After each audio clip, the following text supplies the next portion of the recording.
Assalamualaikum warahmatullahi taala wabarakatuh.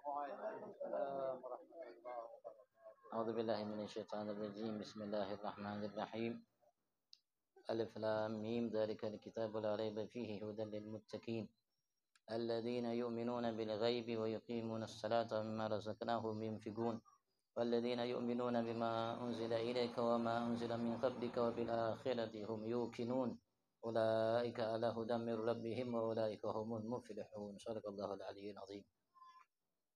Sama-sama kita hormati, kita muliakan para habaib, para alim ulama, Bipul Majid, guru kita, orang tua kita, Kiai Haji Abdul Rahman, dan para sesepuh kita, para guru-guru kita yang ada, tuan rumah, sahibul bait, semua pengurus majelis Nurul Yakin, hadirin hadirat dimuliakan Allah. Alhamdulillah,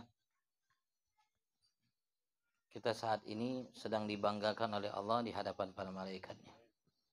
Allah Subhanahu wa taala banggakan kita yang banyak salah, yang banyak keliru, yang banyak alfa, yang banyak kurang. Alhamdulillah, dengan berkat kita sama-sama kita duduk di majelis ini, Allah banggakan kita. Allah banggakan kita karena kita rata-rata umum hadir ke tempat ini tidak mencari dunia, tidak mencari harta, tidak mencari pangkat jabatan, tidak mencari kedudukan dan apa-apa yang ada di dunia. Sengaja kita datang ke tempat ini sebagai hamba Allah mencari apa yang ada di sisi Allah. Itu yang kita harapkan. Itu yang kita cari. Karena sebab apa yang kita cari yang agung mulia di sisi Allah Subhanahu wa taala, maka sebab karena itu Allah banggakan kita. Mudah-mudahan Allah Subhanahu wa taala mudahkan kita untuk melakukan apa yang dibanggakan olehnya di hadapan para malaikatnya. Kita berharap berkat duduk kita bersama, bersimpuh kita bersama saat ini di hadapan Tuhan kita Allah, jadi apa yang ada di sisinya, melaksanakan perintah Nabi-Nya Muhammad sallallahu alaihi wa alihi wasallam, sengaja mencari apa yang pernah diwarisi olehnya kepada setiap umatnya. Mudah-mudahan sebab berkahnya Allah berkenan menyempurnakan segala nikmatnya kepada kita dan digolongkan kita sebagai hamba-hamba yang pandai mensyukuri segala nikmatnya. Allahumma amin. Dan senantiasa salawat salam Allah limpah ruahkan kehadiran junjungan agung kita Nabi besar Muhammad sallallahu alaihi wasallam, kekasihnya, panutan yang Allah siapkan bagi kita yang sempurna, dan para keluarganya, para sahabatnya, pengikut dan para pencinta, dengan harapan mudah-mudahan semua kita digolongkan oleh Allah, anak cucu kerabat kita semua kaum muslimin sebagai pengikut dan pencinta Nabi kita Muhammad. Allah jadikan kita yang dicintai oleh Nabi-Nya Muhammad. Mudah-mudahan kalau Allah berkenan masukkan kita ke dalam surga bersama Nabi-Nya Muhammad sallallahu alaihi wa alihi wa sahbihi wasallam. Amin. Allahumma amin. Amin. Allahumma amin. Sudah singgung kita kemarin-kemarin tentang sedikit mengenai masalah surat Al-Baqarah. Surat yang mana di situ Allah Subhanahu wa taala nanti akan beberkan kepada kita cerita yang pernah terjadi di zaman dahulu Bani Israel, cerita yang ada terdapat di masa Nabi Allah Musa. Karena penuh hikmah, karena penuh pelajaran, karena penuh namanya masukan, motivasi buat kita, maka Allah Subhanahu wa taala sengaja ambil kisah itu dan Allah jadikan namanya surat ini dinamakan surat Al-Baqarah. Surat Al-Baqarah. Surat yang agung, yang mulia. Surat yang dinyatakan oleh Nabi besar Muhammad sallallahu alaihi wasallam, la taj'alu buyutakum magabir. Jangan kalian jadikan rumah-rumah kalian bagaikan kubur-kubur kalian. Sepi, senyap, tidak ada bacaan Al-Quran, tidak ada suara lantunan ayat suci Al-Quran, tidak ada suara salawat salam, tidak ada suara salawat, salat 5 waktu dan salat-salat sunnah dan zikir yang lainnya. Inna syaitan yafir minal bait alladzi tuqra fihi suratul Baqarah. Sesungguhnya syaitan akan lari dari suatu rumah yang di rumah tersebut dibacakan di dalamnya surat Al-Baqarah. Rasulullah mengatakan, Sayyidi ayat Al-Quran ayatul kursi. Sayyidah pemimpin ayat Al-Quran adalah ayat Al-Kursi, dan ayat kursi ada di surat Al-Baqarah. Surat Al-Baqarah. Ya, khair. Suratnya Madaniyah. Turunkan di kota Madinah. Ayatnya 206 atau 286 atau 287 ayat. Nah, semuanya turun di kota Madinah, di kota Madinah.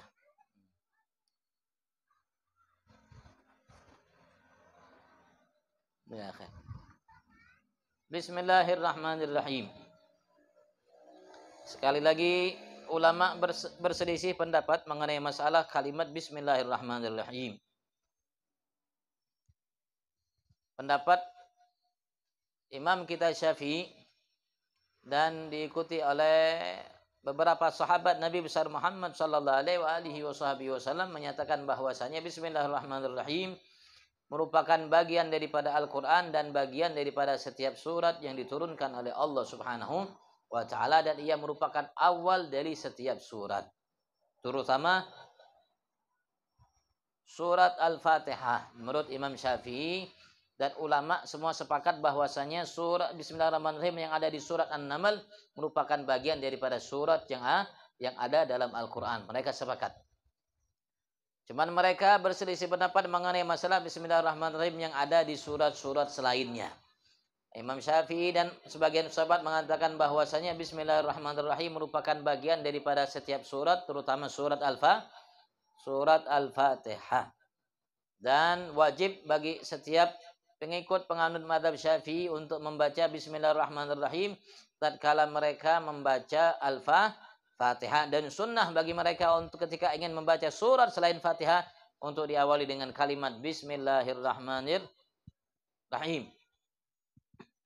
Karena membaca surat setelah Fatihah hukumnya sunnah, mengawalinya dengan Bismillah juga sunnah. Menurut imam yang lainnya, Imam Malik, Imam Auza'i, Imam Abu Hanifah, mereka berpendapat bahwasanya Bismillahirrahmanirrahim bukan bagian daripada ayat yang ada dalam setiap surat dari surat yang diturunkan oleh Allah, bukan juga bagian daripada ayat dari surat Al-Fatihah. Ia ditulis untuk memisahkan antara satu surat dengan surat yang lainnya, dan agar memberikan keberkahan bagi kita atau bagi setiap surat yang di situ diawali tulisannya dengan kalimat Bismillahirrahmanirrahim. Sudah kita jelaskan sedikit mengenai Bismillahirrahmanirrahim. Yang jelas ia merupakan kalimat yang agung, yang mulia, yang besar, yang dianjurkan kita untuk membacanya, dan setiap kali kita membacanya kita selalu ingat akan nama zat Tuhan kita Allah Subhanahu wa taala yang memiliki begitu luas Rahman Rahimnya terhadap setiap ciptaannya, terutama bagi kita manusia, yang menjadi makhluk di pilihan Allah Subhanahu wa taala dari sekian makhluk yang diciptakan oleh Allah Subhanahu wa taala. Rasulullah mengatakan innallaha khalaqal khalqa, sesungguhnya Allah telah menciptakan semua makhluknya, fakhtara minhum bani Adam, maka Allah pilih dari sekian makhluk yang Allah ciptakan adalah bani Adam, kita.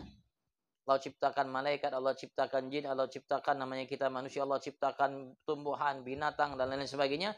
Semua ciptaan yang Allah yang kita tahu, yang kita tidak tahu, dari semua ciptaan itu dipilih oleh Allah Subhanahu wa taala, maka jatuh pilihan Allah kepada manusia, kepada kita manusia. Maka kita manusia adalah makhluk pilihan Allah dari sekian makhluk yang diciptakan oleh Allah Subhanahu wa taala, yang Allah nyatakan laqad khalaqnal insana fi ahsani taqwim. Dan dalam kalimat lain Allah mengatakan walaqad karramna bani Adam.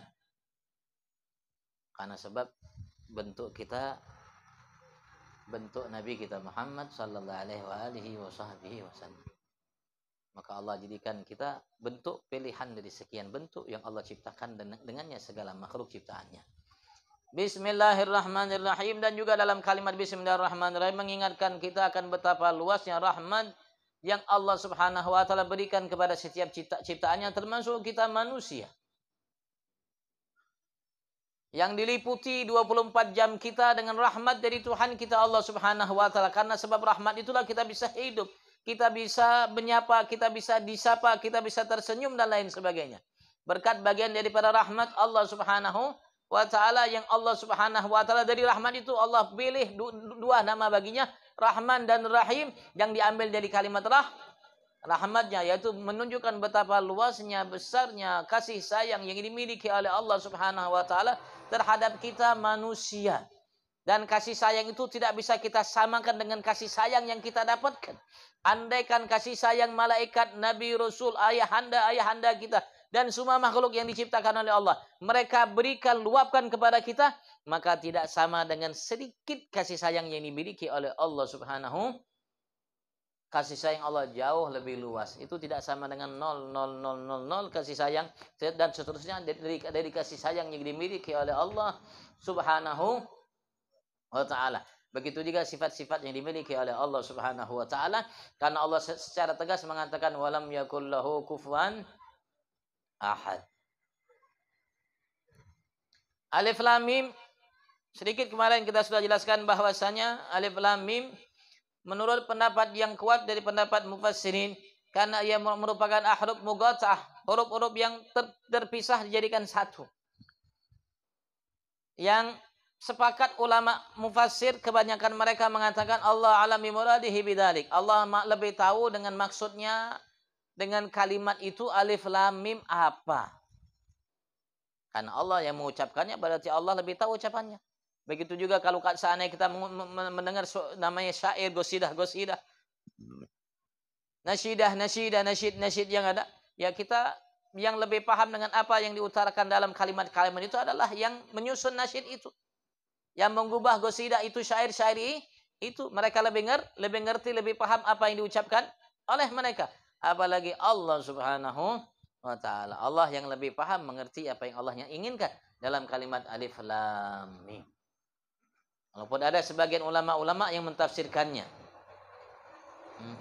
Yang mu'tamad seperti itu. Artinya boleh saja ditafsirkan dengan A, dengan B, dengan C. Tapi yang lebih berhak untuk mengetahuinya, rahasianya apa yang diinginkan olehnya, hanya Tuhan kita Allah Subhanahu wa ta'ala. Dalikal kitab, ini kitab, yaitu Al-Quran, alladzi yakra'uhu Muhammad, yang dibaca oleh Nabi besar Muhammad, yang diturunkan oleh Allah sengaja kepada beliau sebagai mukjizat yang kekal, yang sampai saat ini masih kita rasakan. Karena Al-Quran yang turun dari masa Nabi besar Muhammad, yang dibaca oleh mereka para sahabat, itulah Al-Quran yang turun kepada kita, yang kita baca saat ini. Tidak ada satu pun yang merubahnya, yang mengurangi dan menambahkannya. Semua yang kita baca saat ini sesuai dengan apa yang dahulu pernah dibaca oleh Nabi besar Muhammad dan para sahabat, yang diturunkan oleh Allah terhadap Nabi besar Muhammad sallallahu alaihi wasallam. Yang menjadi mukjizat yang besar dari Nabi kita Muhammad. Karena ia kitab yang turun temurun di masa Nabi besar Muhammad, kitabnya itu. Setiap masa walaupun berubah, secanggih apapun masa, tetap kitabnya itu. Tetap Al-Quran itu bersamaan, beimbai bahasa kita dengan kemajuan zaman yang ada. Tidak kuno, tidak namanya, artinya sudah habis masanya, kadaluarsa tidak ada. Tidak ada kadaluarsanya Al-Quran. Bahkan Al-Quran, ilmu pengetahuan yang telah dibeberkan, dikutip dalam Al-Quran yang dahulu, baru ditemukan, dan tidak akan pernah habis, baru ditemukan. Alhamdulillah, bahkan ilmu pengetahuan yang tidak dimiliki oleh manusia, dari ilmu-ilmu yang berkenaan dengan umat sebelum kita, itu dijelaskan dalam Al-Quran. Bahkan ilmu yang akan datang setelah kita, yang belum pernah dialami oleh manusia yang masih hidup, ada dalam Al-Quran dan akan ditemui oleh mereka setelah mereka tinggalkan dunia, mengalami kehidupan yang baru. Al-Quran telah cerita tentang barzah, kita belum ketemu alam barzah, dan apa yang terjadi belum tahu. Nah, dibeberkan oleh Al-Quran apa yang akan terjadi di alam barzah. Nabi Muhammad menjelaskan dalam sabda-sabdanya, yang kita akan alaminan nanti setelah kita tinggalkan setelah kita akan. Bahkan Al-Quran cerita yang belum sampai akal-akal manusia. La raiba fi, tidak ada keraguan di dalamnya. Artinya semua yang ada di dalamnya benar betul pas, dan tidak ada keraguannya, dan tidak boleh diragukan apa yang ada di dalamnya. Mustahil adanya keraguan-keraguan yang ada dalam Al-Quran, karena Allah Subhanahu wa ta'ala sendiri yang menyatakan inna nahnu nazzalna dzikra wa inna lahu lahafidun. Karena Allah sendiri mengatakan, kami yang turunkan ini dzikir, yaitu Al-Quran, dan sungguhnya kami yang akan selalu menjaganya. Dari dulu sampai saat ini ditantang orang-orang yang ada di masa Nabi besar Muhammad yang ahli sastra itu, Allah mengatakan andaikan bersatu, berkumpul, bersepakat manusia dan bangsa jin ala an ya'tu bimithli hadzal Qur'an, untuk mereka mendatangkan seperti Al-Qur'an ini, la ya'tuna bimithlihi walau kana ba'dhum li ba'dhin dhahira. Mereka tidak akan pernah sampai kapanpun bisa datang seperti ini, mendatangkan namanya kalimat-kalimat surah-surah seperti ini, walaupun sebagian mereka dengan sebagian yang lainnya dhahira, saling bantu membantu. Itu Allah tantang dari masa 1400 tahun yang lalu sampai saat ini, sampai akan datang. Untuk bikin satu surat walaupun yang paling pendek, mereka walaupun saling bantu membantu antara bangsa jin, manusia tidak akan pernah mampu mendatangkan seperti Al-Quran walaupun satu sama lain di antara mereka saling membantu.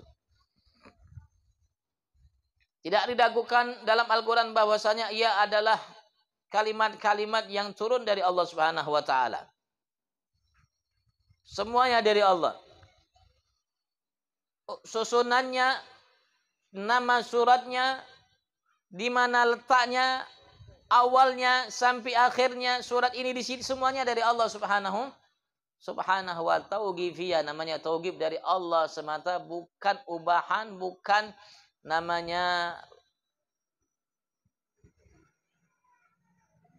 dari pemikiran Nabi besar Muhammad dan lainnya. Itu semua dari Allah Subhanahu wa taala. Hudan lil muttaqin. Ini Al-Qur'an yang hebat, yang tidak ada keraguan di dalamnya. Yang Allah tantang orang-orang yang ada di masa Nabi besar Muhammad sampai sekarang, sampai akan datang. Untuk mereka mampu mendatangkan satu walaupun hanya satu surat, walaupun yang paling pendek suratnya. Dan sampai saat ini nyatanya mereka tidak akan mampu, dan sampai kapanpun mereka tidak akan mampu, yang di dalamnya berbagai macam ilmu, pengetahuan, rahasia, bahkan cerita yang dulu yang sampai akan datang, itu hudan lil muttaqin. Sebagai petunjuk, hidayat bagi hamba-hamba yang bertakwa. As-sairin ila taqwa, yang menjadi hamba-hamba yang bertakwa, bimtithalil awamir wa bin nawahi, dengan melaksanakan semua perintah Allah dan menjauhi semua larangan Allah. Lahir, batin, ucapan, perbuatan, keyakinan, tingkah laku. Antara kita dengan Allah atau antara kita dengan sesama. Kalau kita jalankan perintah antara kita dengan Allah atau antara kita dengan sesama sesuai perintah Allah dan Nabi Muhammad syariat, baik lahir atau batin, ucapan, perbuatan, tingkah laku, maka kita berhak untuk dinyatakan sebagai hamba yang bertakwa. Litiga bidali, karena dinamakan bertakwa karena dengan sebab itu mereka menjauhkan, membentengi diri mereka dari neraka Allah Subhanahu wa taala. Takwa yang luar biasa, janji-janji yang diberikan oleh Allah bagi mereka yang bertakwa. Maka sudah sepantasnya, selayaknya setiap kita harus menyibukkan dan berusaha menyibukkan diri kita dan mengisinya setiap saat, waktu, tingkah laku kita, ucapan, perbuatan kita dengan ketakwaan kepada Allah. Karena setiap kita ingin bahagia, setiap kita ingin sukses, setiap kita ingin tama'ninah, tentram, nyaman hidupnya. Dan tidak mungkin kita dapatkan semua itu kecuali dengan takwa, menjadi hamba yang taat kepada Allah Subhanahu wa taala, yang melaksanakan perintahnya, menjauhi larangannya. Dengan melaksanakan perintah, menjauhi larangannya, maka Allah akan berikan segala kebaikan bagi kita, yang kita tahu, yang kita tidak tahu, yang sampai akal kita, ilmu kita yang tidak sampai. Yang bisa kita namanya lihat, ketahui dengan panca indera kita, atau yang tidak kita ketahui dengan panca indera kita. Yang Allah Subhanahu wa taala tetapkan kebaikan dunia akhirat bagi mereka yang bertakwa kepada Allah Subhanahu wa taala. Yang Allah jadikan sifat-sifat mereka yang menonjol bagi mereka, alladzina yu'minuna bil ghaib. Yang menonjol bagi mereka adalah mereka hamba-hamba yang membenarkan, yang beriman dengan sesuatu yang ghaib. sesuatu yang tidak ada di penglihatan mata lahir kita. Minal ba'ti wal jannati wan nar, dari hari kebangkitan, surga, neraka, itu yang kecil, apalagi yang agung, yang besar, Allah.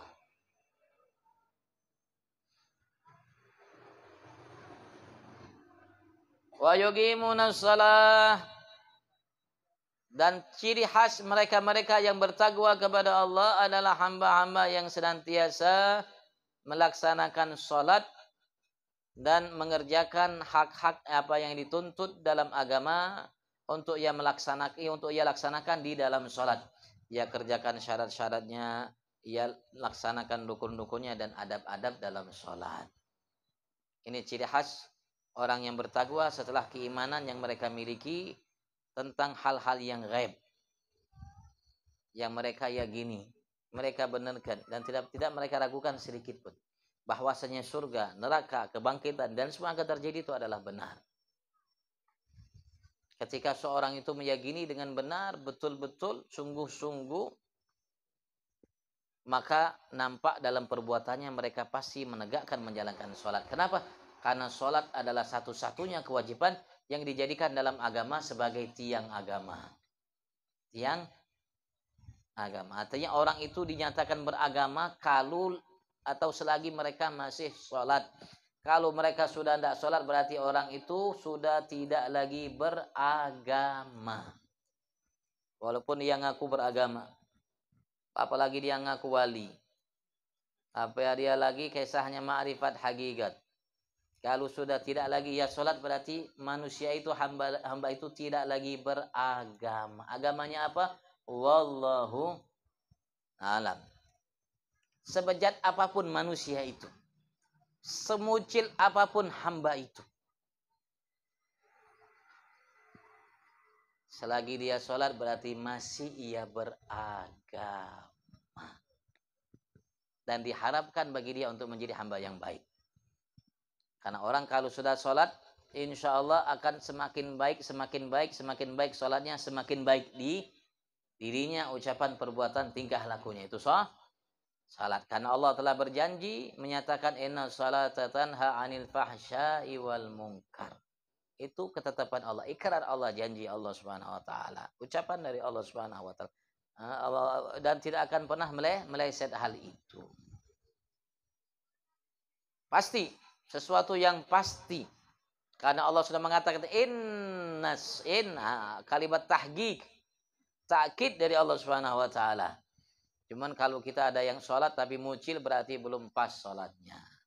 Kalau sudah pas sholatnya, insya Allah inna salata tanha 'anil fahsya'i wal munkar. Pasti itu ikrar dari Allah Subhanahu wa taala. Ayo mari kita perbaiki sholat. Sama-sama bang. Bukan berarti anak sudah baik sholat, dan sama juga bang. Masih kadang-kadang Allahu Akbar itu hanya lisan aja Allahu Akbar. Belum hati, belum anggota tubuh semua Allahu Akbar. Harus kita usahakan Allahu Akbar, tulisan Allahu Akbar, mata Allahu Akbar, lisan, telinga Allahu Akbar, tangan Allahu Akbar, kaki Allahu Akbar, perut kemana Allahu Akbar, hati, jiwa Allahu Akbar.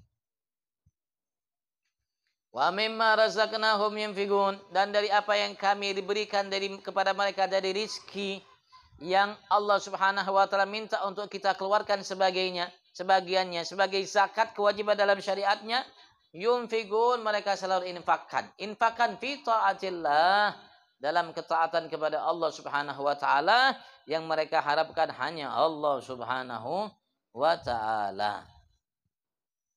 Allah yang ngasih kita rezeki, Allah minta kita keluarkan. Allah kasih kita rezeki, Allah ngasih, Allah titip, Allah minta keluarkan sedikit kepada hamba-hamba yang ditunjuk oleh Allah Subhanahu ta'ala. Kalau mereka bertakwa, pasti mereka sisihkan rezeki yang diperintahkan oleh Allah itu. Dan itu termasuk ciri khas orang-orang yang bertakwa. Sebagai penghambaan yang ia lakukan kepada Tuhannya Allah Subhanahu wa taala. Karena ia tahu Allah tidak memerintahkan ia untuk melakukan sesuatu kecuali dalamnya begitu banyak kebaikan yang akan direbut diraih olehnya. Allah berikan kita rezeki. Allah perintahkan kita untuk keluarkan.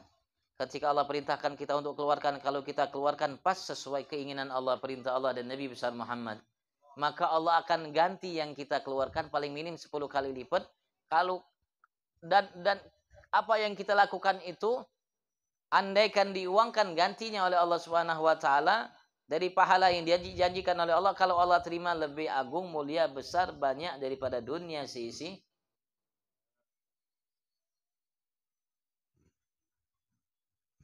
Apa kita pelit nanti? Kalau kita pelit ya salah kita sendiri, Bang. Harusnya kalau kita keluarkan Allah ganti. Allah ganti. 10.000 Allah ganti 100.000 paling minim. Paling minim. Yakin tak yakin? Paling minim Allah ganti 100.000. Kalau kita yakin, kita akan menjadi hamba yang dekat. Disukai, disenangi oleh Allah Subhanahu wa taala. Kenapa? Karena harusnya seperti itu. Allah bilang jempol. Engkau adalah hamba yang luar biasa. Padahal Allah yang ngasih. Kita keluarkan atas perintah Allah. Sudah Allah kasih, kita keluarkan atas perintah Allah. Sedikit yang diminta oleh Allah, Allah kasih jempol lagi, Bang. Masya Allah. Dan Allah akan berikan ganti, dan Allah akan berikan ganjaran pahala yang jauh lebih agung mulia dari dunia seisinya. Berapa kali lipat pun yang kita inginkan. Masya Allah. Kira-kira mau zakat atau tidak mau zakat? Kenapa? Kenapa mau zakat? Karena antum tahu yang zakat pasti sugih. Ya. Karena tidak mungkin orang yang tidak sugih zakat. Nah, zakat itu pasti sugih. Apalagi kalau zakatnya 1 miliar. Berapa itu uangnya? Masya Allah. Tapi jangan kita nunggu zakat dulu, nunggu sugih dulu, jangan. Kalau kita miliki seadanya, dalam seada yang kita miliki itu kita mampu untuk berbagi walaupun bukan kewajiban zakat, itu jauh lebih sugih dari orang yang sugih yang mengeluarkan zakat. Kenapa? Keluar zakat perintah agama, wajib, mau tidak mau, kalau tidak keluarkan berdosa. Dosa tak kalau tidak keluarkan? Dosa. Maka dia keluarkan terpaksa. Banyak lagi hilahnya, Bang. Banyak lagi berhilah. Ya Allah, inna lillahi wa inna ilaihi raji'un. Banyak berhilah. Harusnya zakat itu lihat.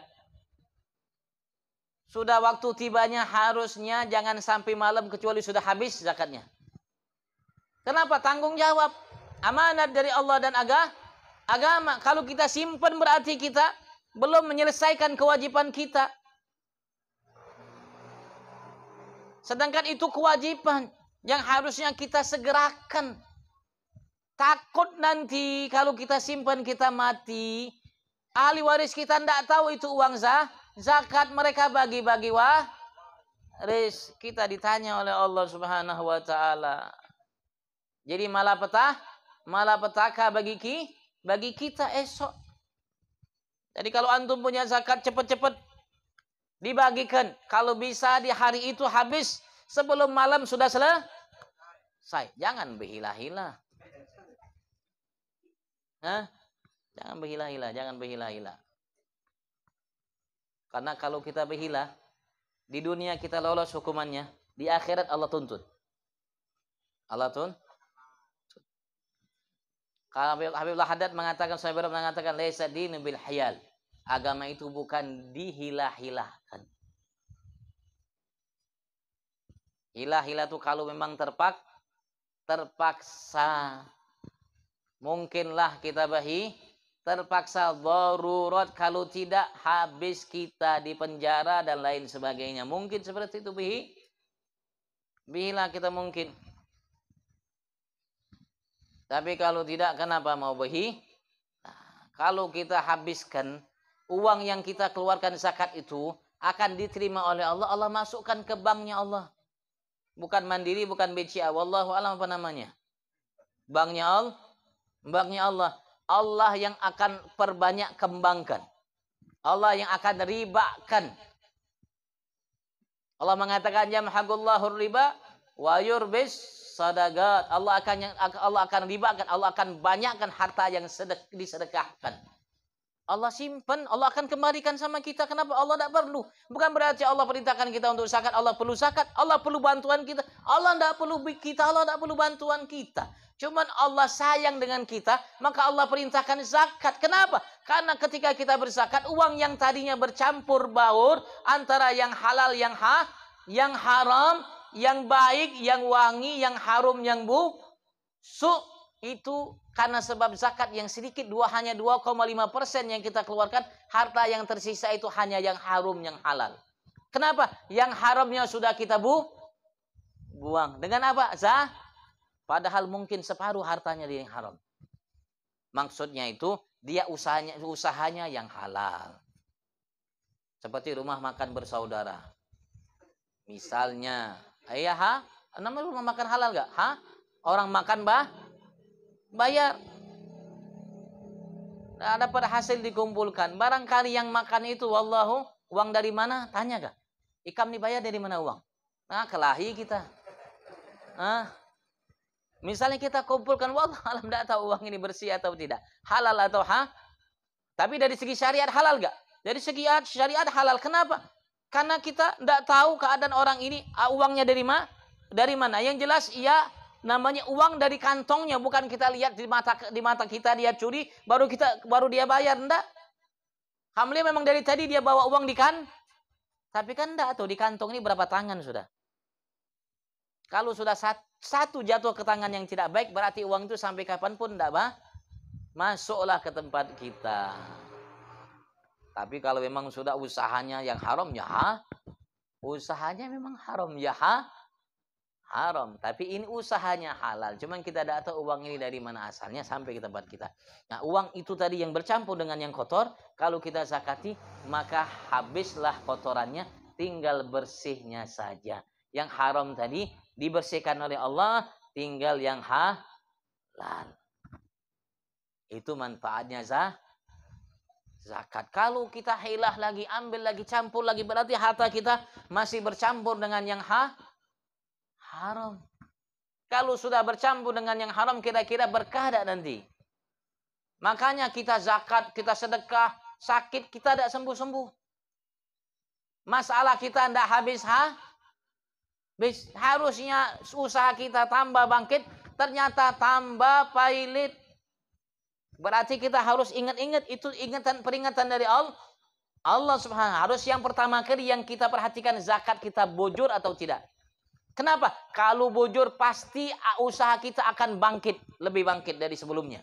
Kalau Allah berjanji, yamhaqullahu riba wa yurbis shadaqah. Rasul mengatakan, mana gasmal min shadaqabal yazdad, tidak akan berkurang harta dari sebab sedekah, zakat atau yang lainnya, bahkan akan bertambah. Kok kalau kita zakat, bersedekah, harta kita makin dikit, usaha kita hancur, bangkrut, hutangnya banyak lagi, Bang. Berarti masalah dalam zakat harus kita lihat.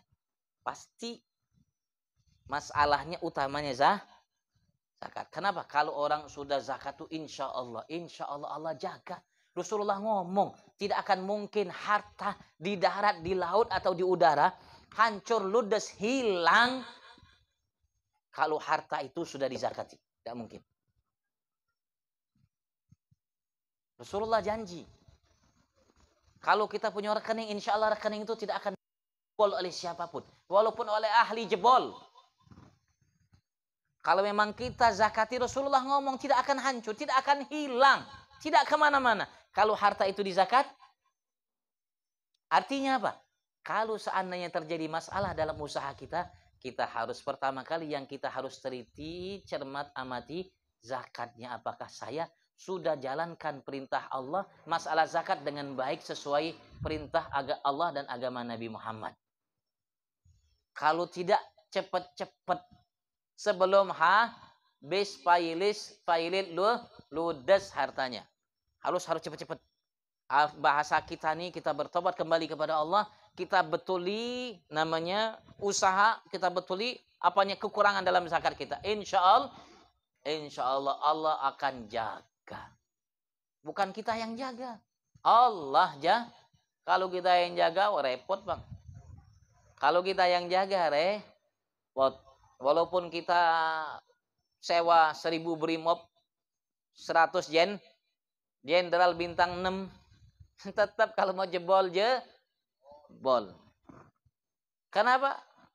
Ya begitulah kita, karena kita lemah manusia. Tapi kalau Allah yang jaga, walaupun 1000 jenderal mau jebol bintang 100, walaupun 1 juta brimob yang jebol dengan senjata lengkap, tidak akan pernah sampai kapanpun mereka mampu.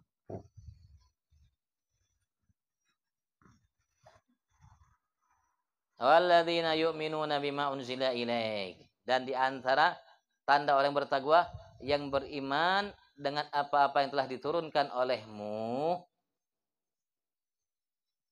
yaitu Al-Quran.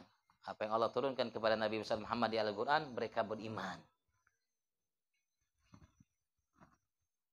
Dan Al-Quran banyak menjelaskan, menegaskan kepada kita keagungan, kemuliaan yang Allah berikan kepada Nabi Muhammad sallallahu alaihi wasallam.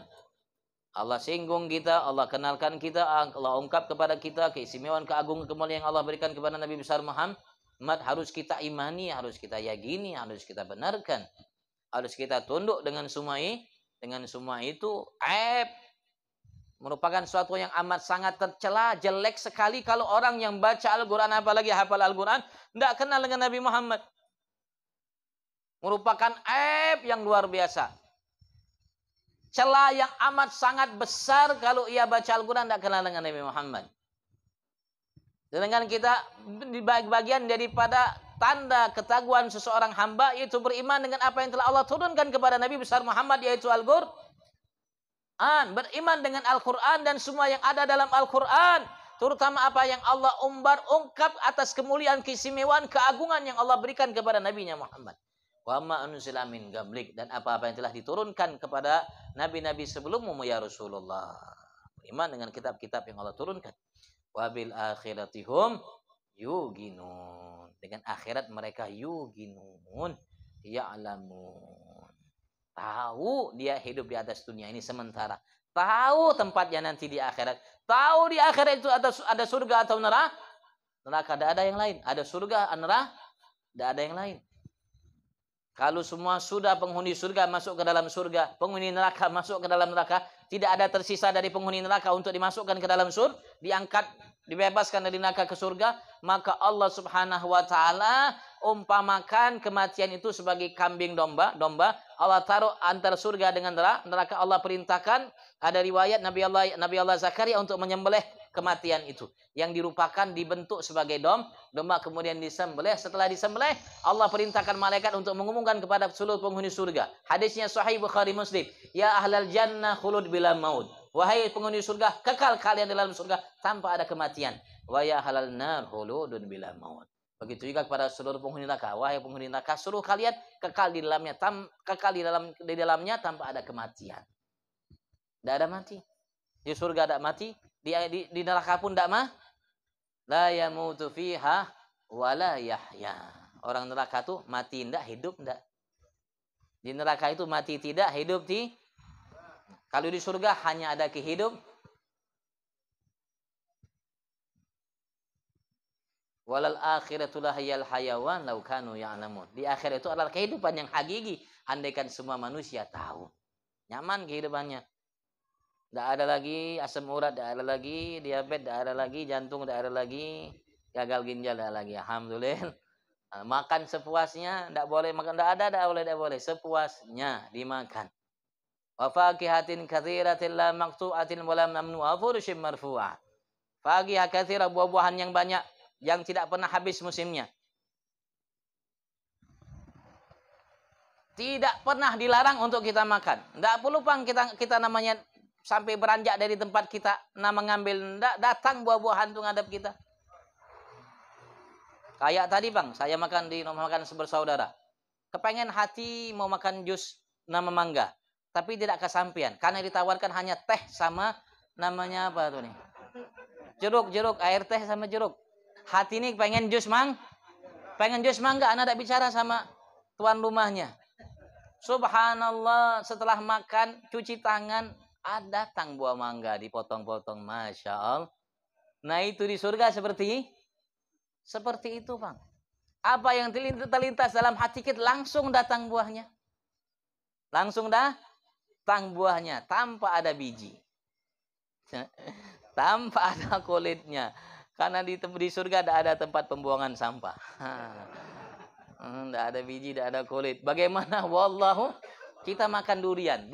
Kulitnya tidak ada, bijinya kayak apa kira? Bisa Anda bayangkan makan durian, kulitnya tidak ada, bijinya tidak ada. Yang ada hanya dagingnya, kayak apa itu? Kayak apa buahnya, kita bingung, mikirnya jadi bingung kayak apa buahnya. Kalau ada durian tanpa kulit, tanpa biji. Nah, itu berarti durian sakti. Yang jelas sudah dijual di dunia. Tidak dijual di dunia. Kalau di dunia dijual pasti paling minim ada bijinya. Ulaika ala huda mir rabbihim. Mereka adalah hamba-hamba yang berada di atas petunjuk hidayah dari Tuhan mereka. Masya Allah. Hamba yang hebat Allah banggakan. Ulaika ala huda mir rabbihim. Wa ulaika humul muflihun. Dan mereka lah hamba-hamba yang sukses. Sukses kata Allah. Faizun bil jannah wa najun minan nar. Hamba yang sukses mendapatkan surga, selamat dari neraka. Allah mengatakan sukses. Allah jadikan kita hamba yang sukses. Sukses. Amin. Allahumma amin.